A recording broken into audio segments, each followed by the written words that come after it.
Alright guys, MTech Guy here, and as you can see, we're sitting inside the E60 M5 today, and we have a key that doesn't work. It's the main key that I use all the time for the vehicle. I have a main key and I have the spare key, which is this one right here.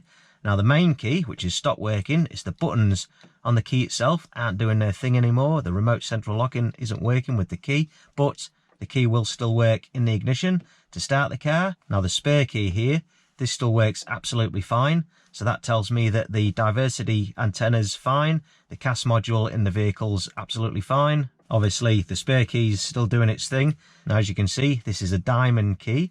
Now this being a really early E60 M5, a 2005 model, they did come with the diamond keys from 2006 onwards. They came with the small box type that you plug in there and hit the stop start button. But this year, 2005, they came with an actual real key. Now these keys have a battery inside of them. Now it's a non-serviceable battery. It's soldered inside the casing there, and the casing is actually fully sealed, all pretty much watertight. Now these batteries charge themselves when you've got the key in the ignition, but of course this vehicle being 18 years old now, the battery in the key is obviously come towards the end of its life. It's only going to take so many recharges, and to be honest with you, 18 years out of a battery, that's pretty good going. Another way that they can become damaged and stop working is if the key's frequently dropped, and that can disrupt the solder joints inside and things can start becoming loose inside the key, and then obviously it's not going to work anymore. Now what you can do, you can cut this casing open, cut it where the seam is there, and then you can desolder the battery and resolder a new one inside there, and then you're going to have a pretty hard time resealing the casing up again. It's never going to be the same again. You're essentially butchering the key just to get it to work again.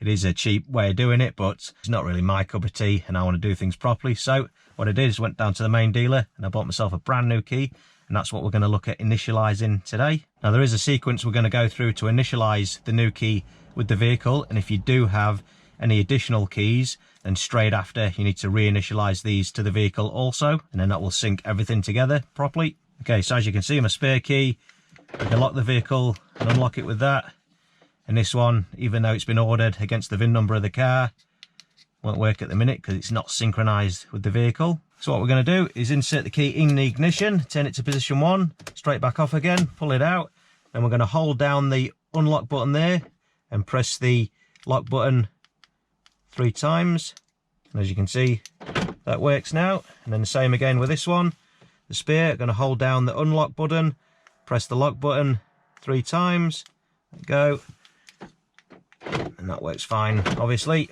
There we go, easy as that. So I've got my shiny new key, that works as it should do now. I just need to make sure that I use this frequently so it keeps fully charged by being used in the ignition there, and hopefully I'll get about another 18 years worth of life out of this thing. Alright guys, so there we have it. If you found the video interesting or useful, don't forget to give it a like, and make sure you go and check out the rest of my YouTube channel for more BMW DIY videos. Consider subscribing if that's your cup of tea. I'm MTech Guy. Thanks a lot for watching.